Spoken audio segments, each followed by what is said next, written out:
This episode of the Commercial Real Estate Investor Podcast is brought to you by Hamilton, a value-add investment and development firm in Nashville, Tennessee, focused on bringing passive real estate investment opportunities directly to your inbox. Visit www.investwithhamilton.com/invest to sign up for upcoming investment opportunities.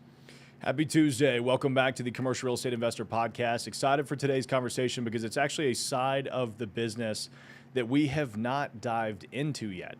The legal side of triple net investing. We've done a whole bunch of videos on this channel on triple net investing specifically, but haven't really covered it from a legal perspective. And I'm excited to have Rohde on here. We actually met at the Bigger Pockets conference in San Diego last year.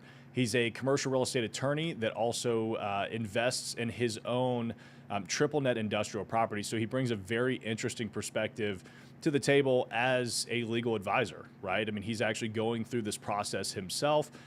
So he understands it from both the legal side and the investment side. So Ron, that's a very brief introduction of who you are, but tell us a little bit more about you. Thanks, Tyler. Great introduction. You know, I do think it's really important. Real estate investing. My parents were both commercial real estate investors. So throughout my working and law career, I've always worked in the real estate industry in some capacity. Fast forward to, about 6 years ago, I started my own law firm, and it's really given me the opportunity to do what I love, which is eat, sleep, and breathe commercial real estate. And what we've done so far is, we help investors do that purchase and sale agreement. We do lease review, and then we support our clients after they close on the property in signing new tenants, renewals, modifications, that sort of thing. And hopefully, full cycle will represent the clients when they sell their properties. Yeah, that's awesome, man. Well, today let's dive into the life cycle of that deal and take it kind of step by step so that we can walk the audience through what that process would look like. I think that would be kind of fun. So let's say I'm a new investor. I've never done this before, right? And I have heard from YouTube, this guy, Cauble, he's saying that I should invest in triple net properties. And I'm just deciding that I want to go invest in those. Before I even get started, what should I have in mind when it comes to triple net investing? Yeah, I mean, even at that stage, it's LLC formation. Do you have partners? Do you have an operating agreement? But let's just assume that you have a bit of cash. You're a single member. It's going to be you by yourself. That makes it easy. The first step is really that LOI or PSA. And while the LOI is meant to be a non-binding legal document, it's still what we consider the first impression. And this is your first impression with the seller. You want to present to them that you know what you're talking about, that you're going to close, and that these terms are fair for the market and reasonable. So that first step, I'll kind of blend the LOI is where you're submitting your initial offer. You maybe have a list of due diligence materials that you're going to need. You have the price, obviously, termination, earnest money rights. You may have hard money on day one. In this market, less so. So you may not have contingencies until really 15 days or 30 days before closing. But assuming you have that LOI and it gets accepted, then your next step is the purchase and sale agreement. And that's really, where you want to involve your attorney, because a lot of people, they bring me an issue during due diligence, but they're already under contract. And they say, Ron, I really need to get a copy of tenant financials, right? You've got this shaky tenant and you're underwriting them and you're not sure about their quality of their business. And you can see in the lease that tenant financials are provided to the landlord. But if your PSA doesn't have that explicit obligation for the landlord to then turn those financials over to you, they may stonewall you and they say, we're not going to share that. And if, depending on what day in the due diligence period, you might be in a tough spot. You may need to close without these financials. And so you don't want to do that. As a prepared investor from day one, you need to understand what the PSA obligates the seller to provide, because there's a lot of people that play hardball and they won't give it to you, and they say, I'll take your earnest money and you can terminate. That's fine. No harm, no foul. But you're out. $20, $30, $50,000. Yeah, you definitely want to be protected when you're going through that process. I mean, it's an absolute pain when you have a seller that doesn't cooperate. I've got a bunch of questions off of that there, which is what we'll dive into here in a second. But off of in that scenario, I mean, let's assume that the seller is not willing to work with you and hand over a document. I mean, as an attorney, would you take that as a major red flag for the deal? No, I don't. And the reason I say it's not a major red flag is because oftentimes I represent sellers who also want to limit the amount of due diligence that gets out there. So some legitimate or less legitimate means they may not have the document, even though the lease requires the tenant to provide it. Um, they may, I won't say be embarrassed, but let's say that they have a broker come in and presents a nice OM, they've got nice financials, but this document from the tenant may be less professional than the rest of the package. And so again, the numbers are fine, but they don't want to portray or share too much about a tenant who may be less sophisticated than what they're pitching the deal at, at a 6 cap, 6.5 cap. They say, oh, this is so nice, everybody's so good. But the tenant financials are just written into Excel, you know, Yeah. Calibri font with no formatting, and it's very hard to read. And it looks, the numbers are there, but it doesn't comport with the rest of the property. And so they feel, I'd say reasonably saying, well, if I'm not forced to share this document, I think it hurts our leverage position. There are a lot of other issues, maybe with the property that we want to focus on. And so it's not a major red flag that they don't have to cooperate, because also real estate investors are stubborn people. They Yeah. absolutely are the number one group of people that say, you cannot tell me what to do, and I'm going to refuse solely for the fact because I can. Right. And I find that true more than any other industry or type of business owner. That's funny. I mean, that's probably true. It does attract a lot of the, I'm going to do my own thing, kind of cowboy style people. So you're going to have a lot. I mean, that's why dealing with buyers and sellers. I mean, just the fact that deals get across the finish line sometimes is remarkable to me. Because I come from the brokerage background, and man, you are managing personalities like no other. It's wild. I mean, it may be similar to like Hollywood sometimes, just the level of egos that you get involved. When you were going through everything earlier, you said you do an LOI before you get to the PSA. Can you explain why somebody would do an LOI, which is a letter of intent, before actually going into a full PSA? Because residential real estate is not that way. Typically, you just send in a purchase and sale agreement right off the bat. Yeah, so the main reason that you do it is to save time. It's going to be faster, more efficient, save you your legal costs, whatever, and you really have the shortest document possible to ensure that the deal breakers for buyer and seller are aligned. And so I say that because drafting fast LOIs, multiple LOIs is a strength in this market, right? It's a numbers game. You've got to submit a lot of offers, but the offers, if you can quickly write them up in 30 minutes, 45 minutes with some back of the envelope calculations, you will be able to push more LOIs out. You'll be able to push them out more quickly, and you're going to test the market that much better, right? And so that's why you do it. And I say they're probably 1 to 2 pages, maybe 2.5 or 3 pages at most, but they've got to contain the bare minimum number of deal breakers for you as a buyer to buy, and hopefully capture what the seller really values as well. But that's why we do it, is to save time. Yep, absolutely, and I'm sure you probably see this quite a bit, but we have a template LOI that we did put that together with our attorney based on what we would like to see, but we don't involve or engage an attorney until we get closer to a PSA because as Ron was saying, if you're sending out a lot of these letters of intent, which you don't want to have to engage an attorney every single time, because not only will it cost you money, but then it's got to get a second set of eyes on it, and it's just not the best use of everybody's time. So do you typically get engaged as soon as a PSA, or I guess as soon as a letter of intent is fully executed? Yeah, I say agreed upon LOI, when the two parties agree to terms, That's usually when I'm brought in because we may be drafting the PSA or we may be reviewing the other side's draft of the PSA at that point. Awesome. So let's say we're under contract. What are the biggest items that I need to be looking out for? Let's assume we're buying a single tenant net lease. We're just going to go super simple. We don't have to worry necessarily about a rent roll, right? We've got one lease that needs to be looked at. What would I be engaging an attorney to do to help me throughout that process?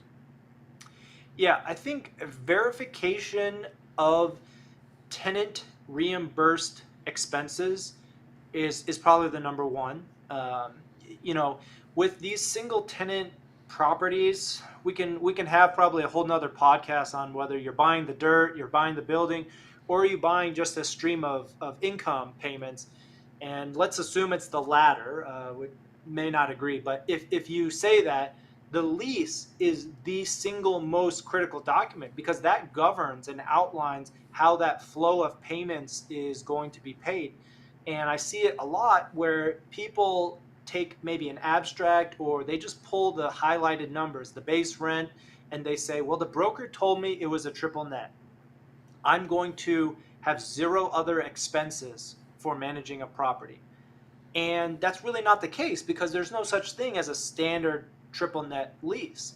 The landlord is still responsible usually for roof maintenance, exterior of the building, common area utilities. So this is like sewer, where the sewer collects into a main line and delivers, taps into the city.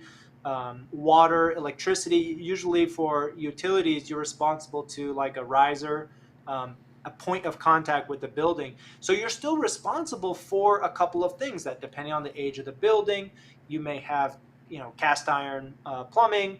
You should reasonably understand what you could spend. And so that's my very long answer. But the lease and what the landlord is responsible for, because everything is a degree and it's a varying shade of expenses. Yeah, our brokerage team tells our buyers that all the time. Because we'll have some guys that they're really big on running the numbers, right? And so they'll look at it and they'll go, okay, well, it's a $1.2 million purchase price, but the building's only 1,000 square feet. Why am I paying this much per square foot when it only costs X to build it? It's like, well, it's because you're buying the building, yes, but you're really buying the lease and the income that it provides you with. It's just a different level of investment there. So going through the purchase process, when do you form an LLC? That is probably one of the questions that I get asked the most. I have buyers that, first time they're like, should I go ahead and start my LLC today? So what do you typically recommend? Yep, great answer or great question to that. Two stages. If you are just starting off, I would create a holdco or kind of a broad level entity right off the bat. And the reason for that is really just for credibility. It's about creating your brand. It's about creating a professional sounding LLC so that you can present offers, you can interact with people, and you're not tied or limited to just your personal name. So that's my first answer is if you don't have a LLC that is just a holdco, a shell company to enter into contracts and submit LOIs, then you just create one for that sole purpose. If you have already done that and this is your second deal that you've bought, we don't create the LLC until it's very likely to close. So definitely after your due diligence is up, typically 15 days, 20 days before closing. If you've got a 5-day, a year ago we were doing contracts for 30 plus 5. Sometimes we'd have to form LLCs a little bit ahead of time, but now we typically have 30 plus 30 or 45 plus 30. So I don't form an SPE, which is the single purpose entity or special purpose entity, 2 weeks before closing. And even then, we'll probably wait until we're really sure we're going to close. Yeah, that's pretty much exactly what we do. I put it under contract. I put it under contract in a shell LLC that I have. And one thing to note on that, and maybe we can dive into this too, like why somebody would do that. There's a lot of legal liability with you putting that contract in your personal name that can actually come out of that a shell LLC would protect you from. And then what we do is, 2 weeks, or actually at closing, we'll assign it to the entity that we formed within about 2 weeks prior to closing. And so that's another thing on your purchase and sale agreements. Always make sure that you have, 123 Main Street LLC and or assigns on the PSA so that you can assign it to your other entity at closing, because then otherwise you don't have the right to do that, and that'll cause a lot of problems. But Ron, can you go further into why somebody would want to put a PSA in their shell LLC?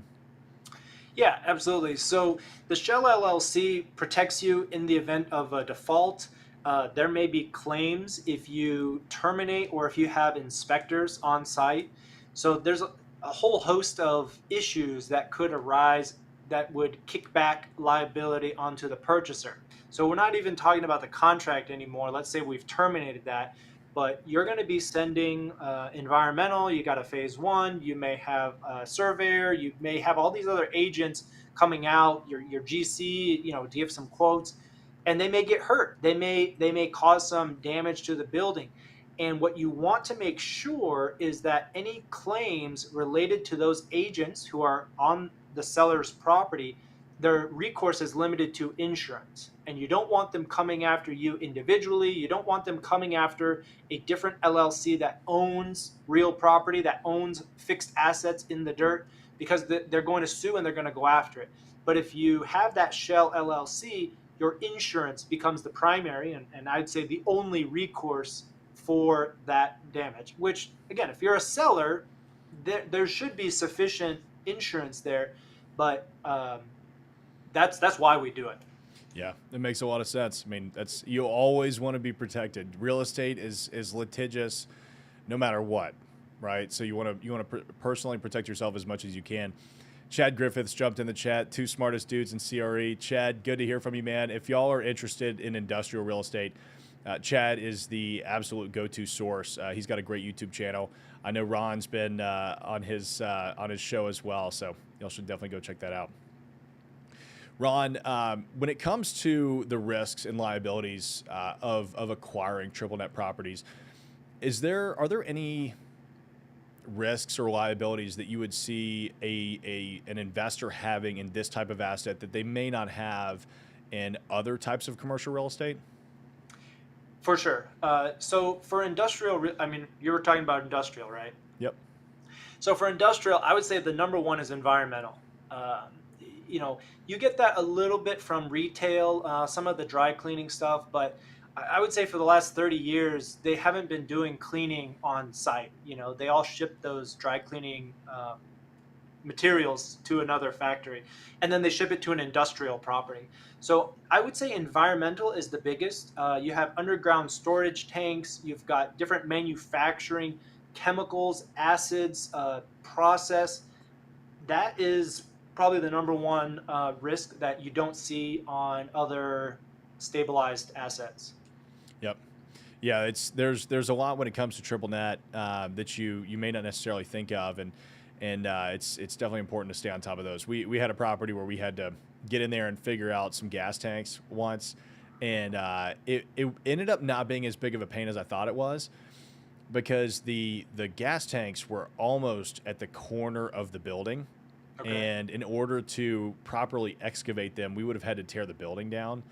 And so the city actually came back and said, hey, don't worry about it, fill them in place, which we were all like, clapping our hands, grateful for, because it's a lot easier to pump a bunch of concrete or styrofoam, as you're doing most of the time now, into those tanks than it is to get a piece of equipment out there to haul everything out. And that's assuming that there's nothing in the tanks.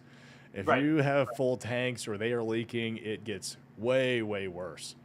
Okay, staying on differences in investing in triple nets, let's talk about the tax implications, because triple nets are an incredibly attractive investment opportunity for 1031 exchanges, right? So I'm selling a property and I don't want to pay capital gains tax. I'm going to do a 1031 exchange into another asset where I don't have to worry about something, and that's usually a triple net or absolute net property. What are the tax benefits of investing in triple net properties? Why do people do it so often? I mean, that's obviously, I'm kind of teeing you up for an easy answer here. But also, how do you make sure that you're staying compliant with any applicable laws and regulations in the industry? Yeah, I think industrial triple net, it's a great candidate for that. And when you say taxes, now I'm assuming you're talking about income taxes, so That's state and correct. federal income taxes. The reason that I see a lot of my clients investing their 1031 proceeds in industrial is because as you increase your net worth, you tend to buy assets that are less time intensive. And it's just kind of a general rule, but most people, as they get more money, they don't want more problems. They don't want more toilets. They don't want more rent increases, tenant negotiation, lots of vendors, that sort of thing. And so a triple net property is the ideal stepping stone to reduced management responsibilities. And I can kind of bleed that over with ad valorem taxes, which is like your real property taxes. You don't have to worry about paying those. The tenant will reimburse you and pay for those. In some cases, they pay the county directly. So for absolute, they'll pay the assessor directly. But absolutely, people that have a 1031, they want to upgrade into something less time intensive, and a industrial triple net fits that bill. Yeah, absolutely it does. And so also, kind of diving in, I know this isn't necessarily the legal side, but while we're on tax benefits, you get cost segregation, you get write-offs. Depending on what kind of triple net investment you're buying, like maybe it's a car wash or something like that, you get special write-offs out of those. That's why car washes have become so popular here recently. It's because you get to write off all that equipment on your cost segregation study, and it really adds up. So if you haven't dived into the cost segs, highly recommend it. It's also called accelerated depreciation. It's a very fun thing. It's pretty nice. Helps shelter a lot of income, which you can then go and reinvest into more real estate. So let's say that we've acquired the asset. One thing that is concerning to a lot of people because they hear multi-tenant, multi-tenant, multi-tenant. I want an apartment complex because there's 100 people in there. Single tenant net leases are obviously single tenants. So there are risks there if that tenant goes out or stops paying. What if I'm in a scenario where I've bought this property 6 months in, the tenant just stops paying rent? How would we handle that from a legal side? Yeah. So first step, you have to read the lease.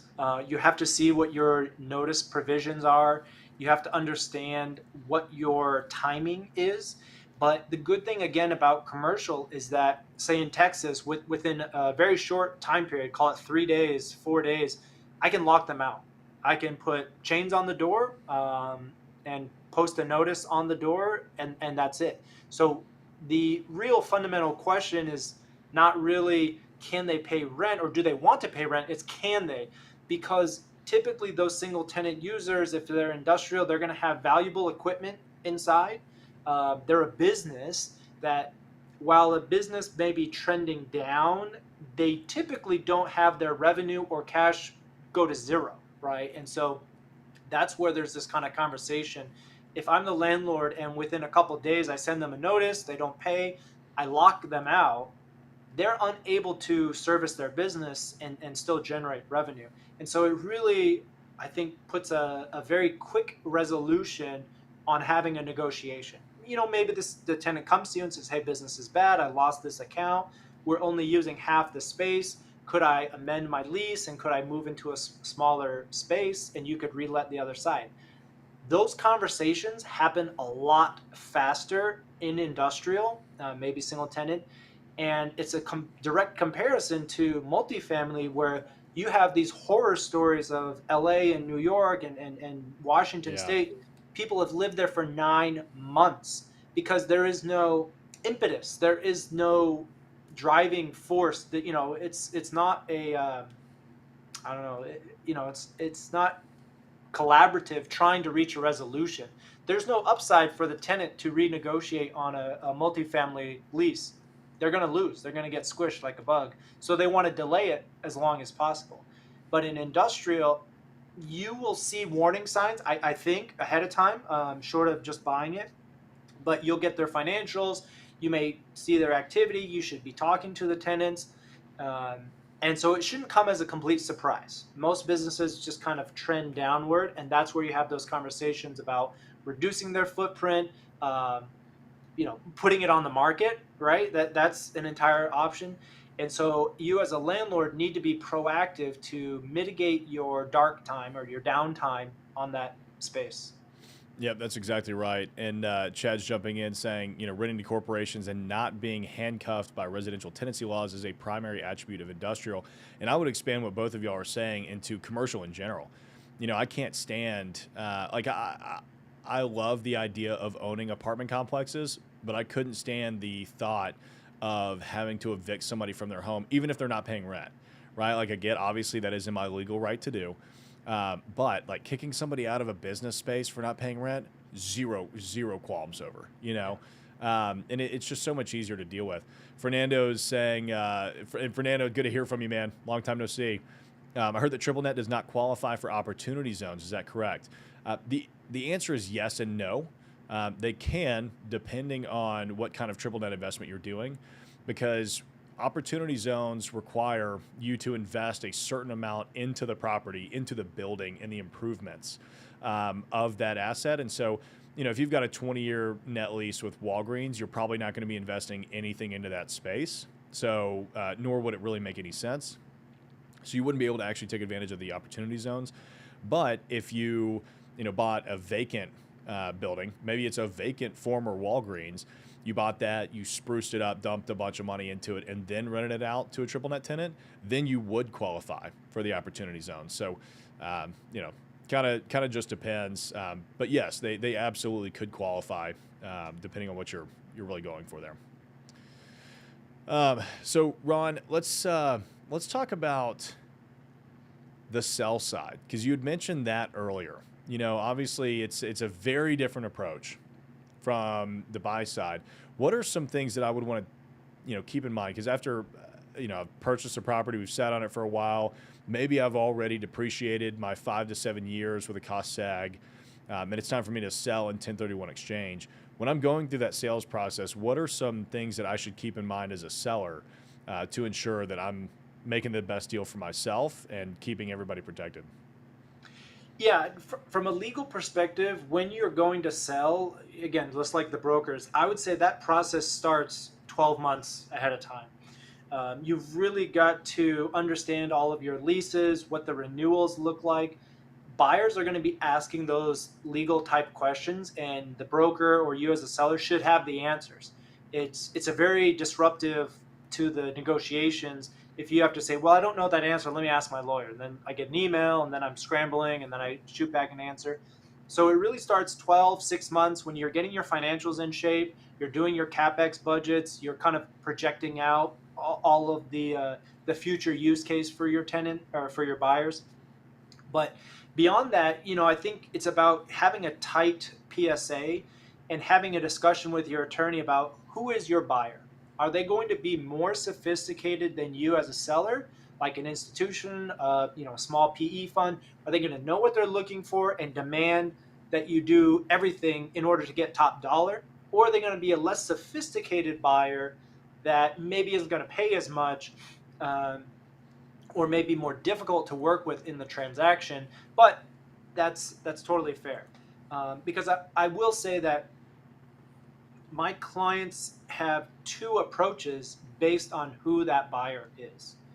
If we're dealing and we're planning to sell to a more sophisticated buyer, we've got to have discussions about the scope of reps and warranties. We've got to understand how long claims can be filed against the seller, right? So we'll do caps, for example, 25,000 minimum per occurrence, and there must be an aggregate of 500,000 in total claims before you can notice a claim against the seller.